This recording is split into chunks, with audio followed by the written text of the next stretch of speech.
आज के इस वीडियो में हम पढ़ेंगे साधारण ब्याज, मूलधन ब्याज और मिश्र धन के बारे में। इस तरह के वीडियो के लिए हमारे चैनल को सब्सक्राइब करें। तो आइए चलते हैं व्हाइट बोर्ड पे। साधारण ब्याज को बिल्कुल ही बारीकी से समझने के लिए हमें 3 बिंदुओं पर विशेष ध्यान देना होगा। पहला है मूलधन, जिसे अंग्रेजी में प्रिंसिपल भी बोला जाता है। दूसरा है ब्याज, जिसे इंटरेस्ट बोला जाता है। और तीसरा है मिश्र धन, यानी कि अमाउंट, इंग्लिश में इसे अमाउंट बोला जाता है। इसमें हम बात करें मूलधन की, तो मूलधन जो होती है जब हम किसी से उधार कोई भी राशि लेते हैं। मूलधन मतलब उधार ली गई राशि। जब हम किसी से 1 लाख, 2 लाख, 10,000, 15,000 या बैंक से भी लेते हैं, तो जो भी राशि हम उधार लेते हैं उसे मूलधन कहते हैं। जबकि ब्याज तो उधार ली गई राशि के अलावा एक्स्ट्रा में जो है कि उसे किसी निश्चित समय के बाद हम उसे लौटाते हैं। एक्स्ट्रा पैसा यानी कि अतिरिक्त पैसा, उसी को हम कहते हैं ब्याज। ब्याज मतलब अतिरिक्त पैसा। अब आते हैं मिश्र धन की तरफ। फिर से समझ लेते हैं, मूलधन यानी उधार ली गई राशि और ब्याज यानी कि अतिरिक्त पैसा। अब हम चलते हैं मिश्र धन की तरफ। तो मिश्र धन क्या है? जो उधार ली गई राशि और ब्याज, इन दोनों को ऐड करने पर जो प्राप्त होता है वो मिश्र धन होता है। यानी जितना हम किसी से उधार लिए थे यानी कि मूलधन, और ब्याज यानी कि निश्चित समय में जितना एक्स्ट्रा पैसा हमारा बढ़ गया, इन दोनों को जब जोड़ेंगे तो आ जाता है हमारा मिश्र धन।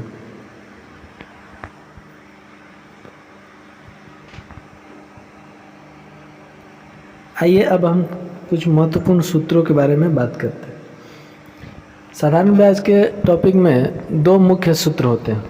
पहला है साधारण ब्याज। पहला सूत्र है साधारण ब्याज का है। तो हम देखते हैं साधारण ब्याज बराबर, जिसे इंग्लिश में सिंपल इंटरेस्ट यानी कि SI भी शॉर्ट में बोला जाता है। इसका सूत्र होता है मूलधन गुना समय गुना दर बटे में 100। जैसे इंग्लिश में P यानी कि मूलधन गुना R यानी कि रेट यानी कि दर, और T यानी समय बटे 100, यानी SI बराबर P गुना R गुना T बटे 100। और दूसरा सूत्र है आपको जिसे ध्यान देना होगा, मिश्र धन।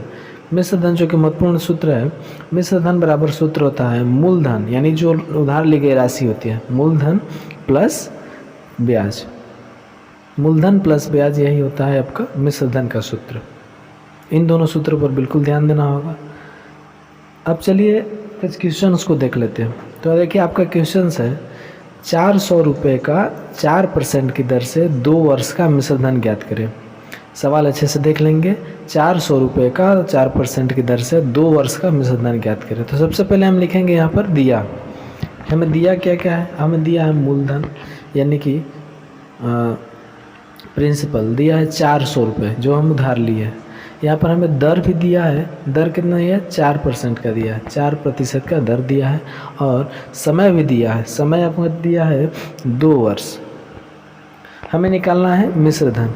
मिश्र धन निकालने से पहले हमें सबसे पहले साधारण ब्याज निकालना होगा। तो हम लिखेंगे साधारण ब्याज का सूत्र, साधारण ब्याज बराबर मूलधन गुना समय गुना दर बटे 100, यानी कि P गुना R गुना T बटे 100। इसी का हम मान रख देते हैं, वैल्यू को पुटअप कर देते हैं। तो P बराबर था 400, तो 400 रख दिए, गुना R यानी कि दर जो है 4 था तो 4 रख दिए, और समय यानी कि 2 वर्ष था तो 2 रख दिए, अब बटे में 100। देखिए 2 जीरो से 2 जीरो हम काट सकते हैं, ये 2 को ना काटें। 2 जीरो से 2 जीरो काट देंगे, 4 चौके 16 और 16 दूना 32, यानी कि हमारा ब्याज आ गया 32 रुपये। अब हम निकालते हैं मिश्र धन। तो मिश्र धन बराबर सूत्र होता है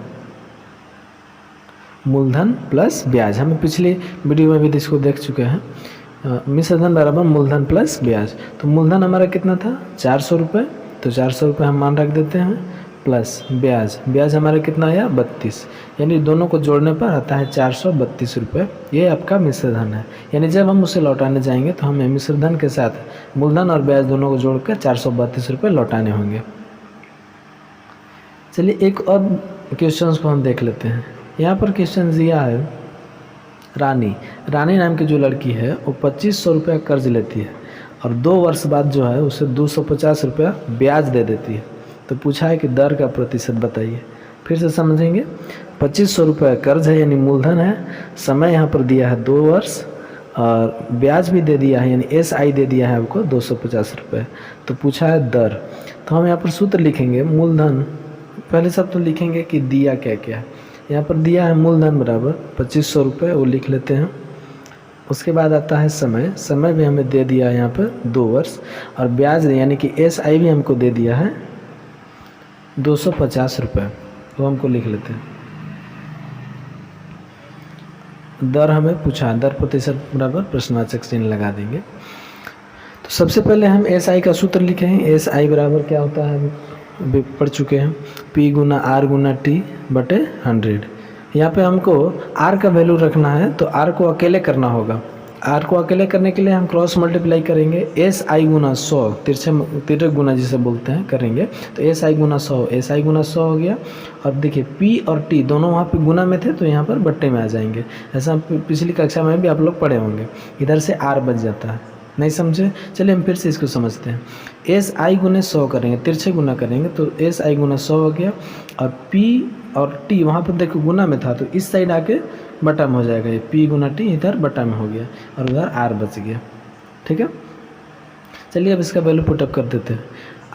R बराबर SI कितना हमारे पास 250 रख दिए गुना 100, और बटे P यानी कि मूलधन 2500 रुपये, तो हम रख देते हैं 2500 रुपये, और गुना T यानी कि समय 2 वर्ष। ठीक है, 2 जीरो से 2 जीरो कट गया, और 2 से जो है 250 को काटेंगे तो 125 आएगा, और यहाँ से 25 नीचे जो है 25 बच्चे 125, ये भी पूरा कट गया, यानी कि R बराबर आ गया 5%। यही आपका दर है। अतः हम लिख देंगे दर प्रतिशत बराबर, यही तो पूछा था, तो दर प्रतिशत बराबर 5%, यही आपका आंसर है। वीडियो अच्छी लगी तो हमारे चैनल को सब्सक्राइब करें और ज़्यादा से ज़्यादा शेयर करें।